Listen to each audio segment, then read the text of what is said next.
The world was once a vibrant place, a land of warmth, musical sounds, and brilliant colors. Forests filled the land, and creatures filled the forests. They were green paradises filled with reds, yellows, blues, and browns. It was impossible to take a step without hearing the singing of a bird, the call of an ape, or the sound of a predator stalking through the underbrush. That was before mankind came. When human beings first arrived, they seemed like any other animal. They weren't. They were smarter than anything else, but so short-sighted, so greedy. In what amounted to the blink of an eye, they progressed from struggling to survive with flaming torches and stone spearheads to being masters of the planet. They built towering structures and lived in enormous cities. They colonized every part of the globe. They did amazing things, but their miracles took a toll on Earth. All that color slowly began to slip away, replaced by a gray that crept across the landscape like a cancer. Just as quickly as they had appeared, humanity had all but destroyed their home. Where there once was forest and rivers, there was now vast, empty expanses of dirt. Nature's music had ceased to play, its chorus now only heard in a few hard-to-reach places. The sky was covered in a thick, dark smog that all but obscured the light and warmth of the sun, leaving the land cold and dry. No color, no sound, and no warmth. The world had become nothing but an empty monochrome expanse, a husk of its former self. Even humanity's vast cities now crumbled. It was through this frozen hell that he walked, an ordinary man, one of the last human beings. He was a lonely wanderer, searching for more survivors. Every step he took, however, sapped a fraction more of the little drive he had left.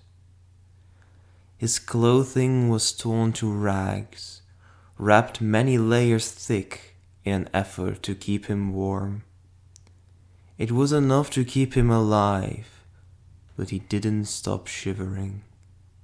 His skin was unhealthily pallid, rough, and covered in scratches and bruises.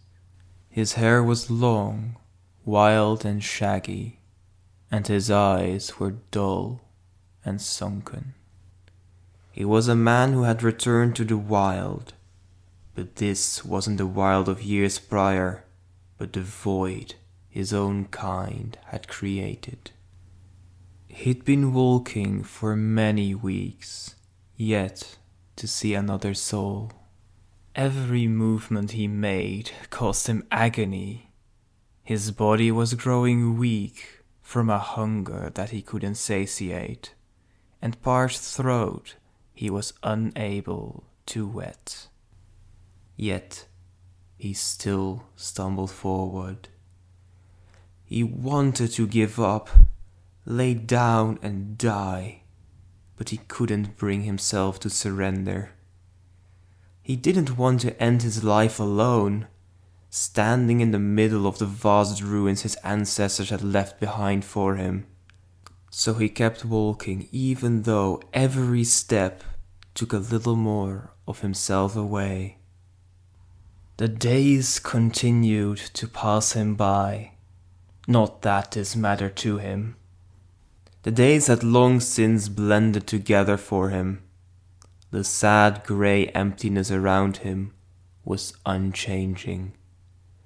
It was as though time had ceased to exist for everything except for him. It was truly a miserable existence. If ever a life was meaningless, it was his. Eventually, he couldn't go on any longer. He collapsed to his hands and knees, his breath ragged, and his body too devoid of liquid to even shed tears.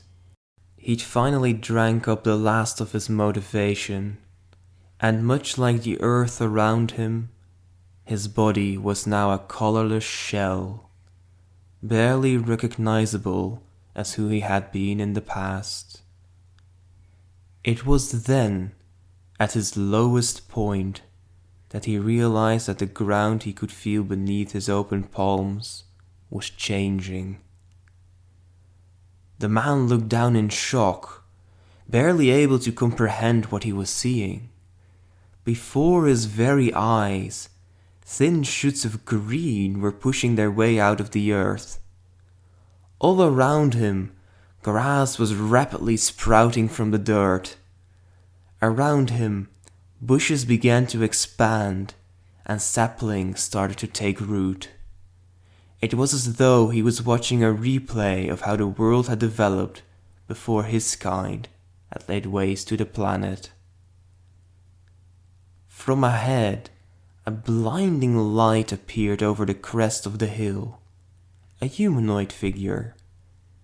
Its shape was that of a person, but it lacked any distinguishing features. It had no marks upon its form, no hair, and no face. It appeared to be comprised solely of a vivid yellow-white light.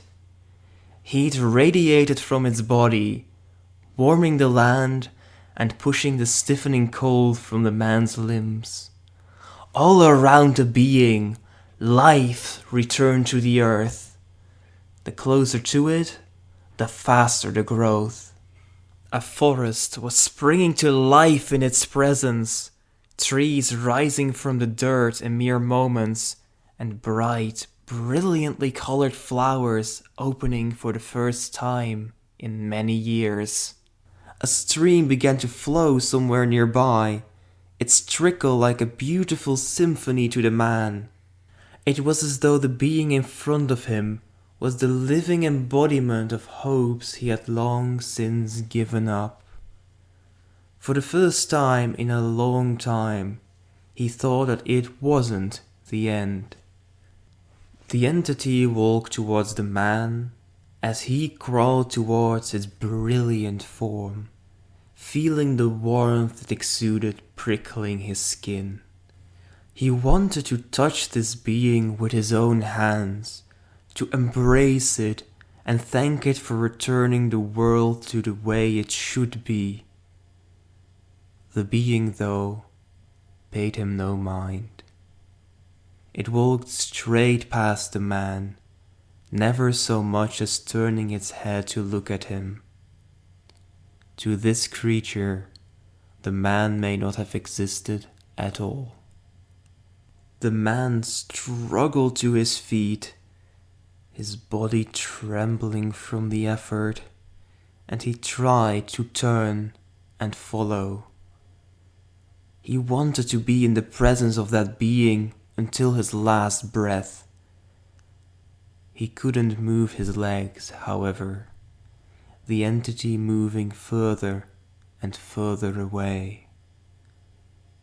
The man looked down and froze in shock. The grass below him had changed, growing thick and strong and wrapping around his feet and legs like tendrils. He tried to pull himself free, but his bindings were too strong, and he succeeded only in making himself fall forwards again, more vines springing from the soil and binding his hands the minute they touched the ground. He felt his heart leap into his throat as he struggled against nature, unable to break free of his restraint as they continued to creep up his body. He was bound progressively tighter, being pulled firmly against the earth beneath him. More plants began to grow around and over him until his vision was obscured and he could see nothing but shades of green. Whatever hope the man had allowed to form was shattered in those moments as the vines began to slowly pull him into the loam. He tried to scream, but his mouth was quickly filled with dirt. He tried not to, but couldn't stop himself from swallowing down soil and seeds. He gagged, but opening his mouth just led to it being filled once again.